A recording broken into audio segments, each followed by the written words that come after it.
Hello. तर आज मी बनवली होती कोळंबी रस्सा.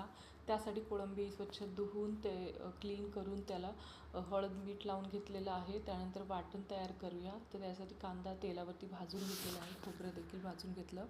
सो त्यानंतर त्याच्यामध्ये अद्रक आणि लसूण पण ॲड केलं आणि याचं छान वाटण तयार करायचं आहे. त्यासाठी कोथिंबीर, टोमॅटो, हिरवी मिरची आणि बाकीचं जे भाजलेलं आहे ते सगळं आपण वाटण करून घेऊयात. एक छान अशी फाईन पेस्ट करायची आहे आणि त्यानंतर आपण जी कोळंबी आहे ती तेलावरती फ्राय करून घ्यायची आहे. कोळंबी फ्राय झाल्यानंतर तेलामध्ये ते मसाले आपण जे वाटण होतं ते परतवून घ्यायचं आहे आणि त्याच्यामध्ये ड्राय मसाले वगैरे टाकायचे, आमसूल पण टाकायचं आहे. त्याच्यामध्ये थोडंसं पाणी टाकून ते छान परतवून घ्यायचं आहे आणि झाकण ठेवून थोडंसं एक 5-10 मिनटे त्याला ग्रेव्ही शिजू द्यायची आहे आणि खूप टेस्टी असा कोळंबी रस्सा तयार होतो.